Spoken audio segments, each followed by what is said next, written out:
A bill was filed that would require a state gaming compact between the governor and 3 Texas tribes, including one here in East Texas.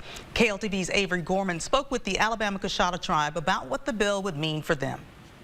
Representative Mary Gonzalez of El Paso filed legislation H.J.R. 156 proposing a state constitutional amendment requiring Governor Abbott to enter gaming compacts with 3 federally recognized tribes in regard to their gaming facilities. These tribes are Alabama Coushatta Tribe of Deep East Texas, the Kickapoo Traditional Tribe of Texas near the Texas-Mexico border, and Isleta del Sur Pueblo near El Paso. Ronnie Thomas serves as treasurer of the Alabama Coushatta Council and says this would benefit the tribe. We want to be on par with the other gaming entities who are trying to have legislation passed, through this 2023 Texas legislative session. Each of these tribes operate their own gaming facilities with electronic bingo. The Alabama Coushatta's tribe facility opened in 2016. Since then, they have been fighting with the state to stay open. In 2022, the U.S. Supreme Court ruled the Alabama Coushatta and Isleta del Sur Pueblo tribes could continue to operate,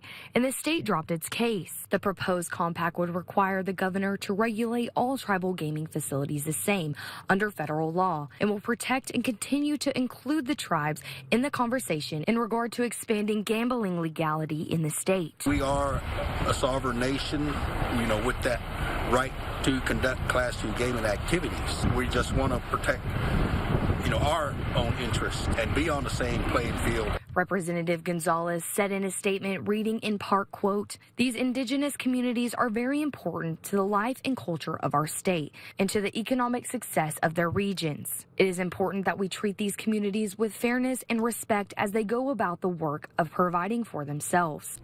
Avery Gorman, KLTV 7 News. The proposed amendment to the Texas Constitution would have to be approved by 2/3 of the Texas House and Senate, then approved by a majority of voters to take effect.